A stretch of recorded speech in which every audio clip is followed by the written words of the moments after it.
Hey everyone, the Welcome Matt, bringing you a quick review today of Small World Tales and Legends, which is an expansion for the lovely game Small World.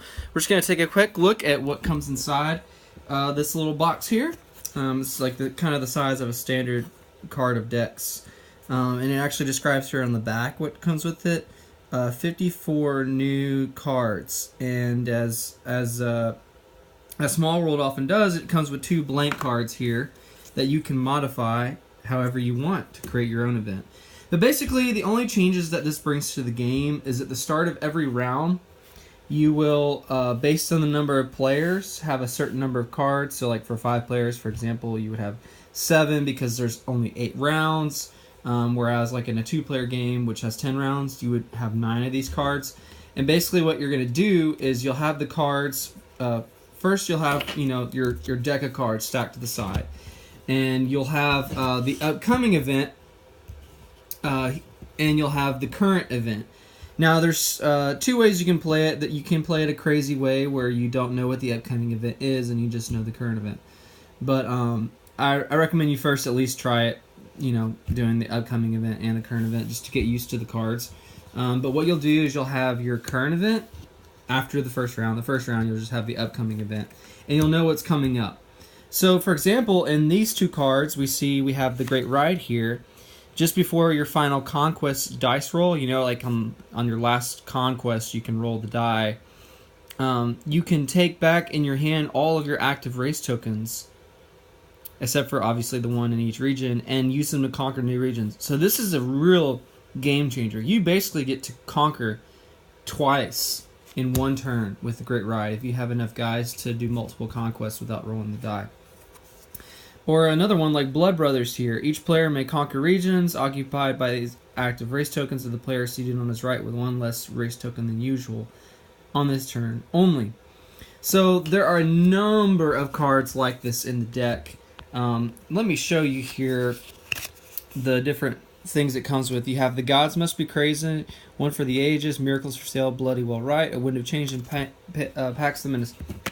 And each of those themes comes with a different set. Here we have the Bloody Well Right shown right here. We have these 2 cards, and we've got a few more right here: Barbarian Invasions and Going Down, the Great Catapult, Handle with Care, Mercenaries, and Peasant Riot, and Wealth Redistribution. And there's all kinds you can see here. Just awesome artwork on these cards. Lots of different kinds of abilities that do different things. Some of them do small things, some of them do medium things, some of them do world big changing things. And they give you 3 different levels. The Little Lore, which has this little angelic kind of looking symbol.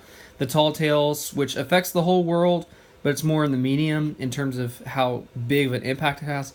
And then Lordly Legends, which is really, game changing stuff like the Great Ride here, shown by this kind of asterisk looking symbol here.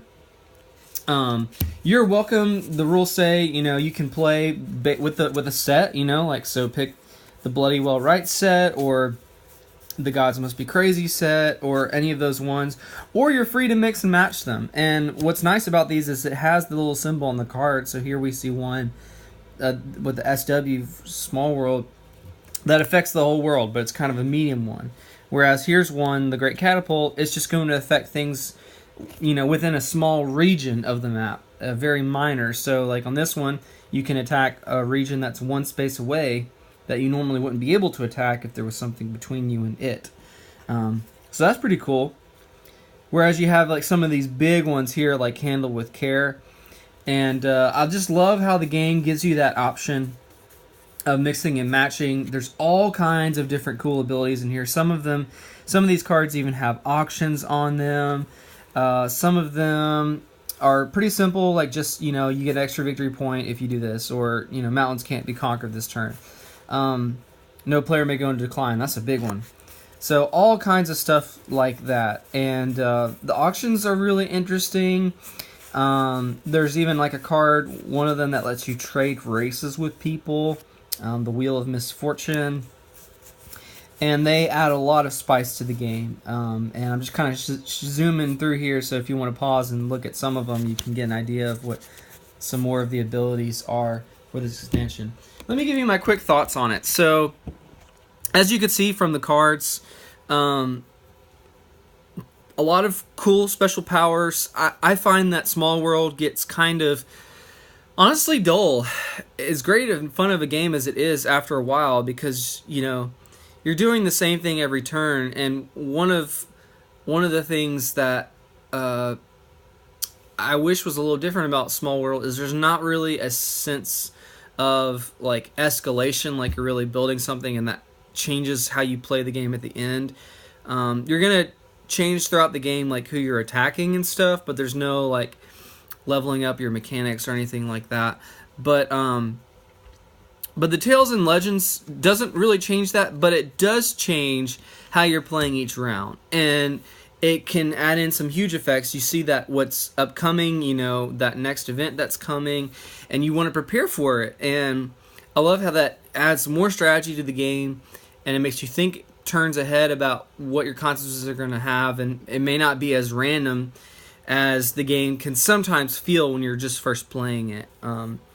And it kind of also, I think, helps to mitigate if you're playing with certain people when you play Small World, and they tend to gang up on certain people, you know, because of like, you know, beyond the game, the meta of like, oh, well, I don't want this person to not, you know, be as upset with me if they're not fans of aggressive play as much. Or even if they are fans of aggressive play, this could help mitigate some of that and balance out the game based on what the different cards do. I love how it lets you mix and match. If I had any cons about it, it would be some of the artwork in Small World, particularly with the ladies.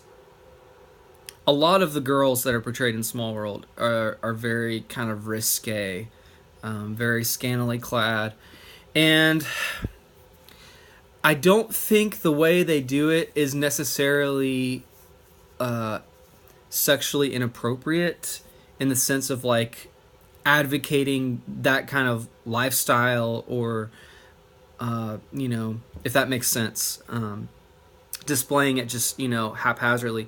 However, it can be bothersome to some people. I'm sensitive to that, and so I tend to, for myself and for the sake of others, be mindful of that when I'm playing games, and I would tend to avoid those cards just because I don't want to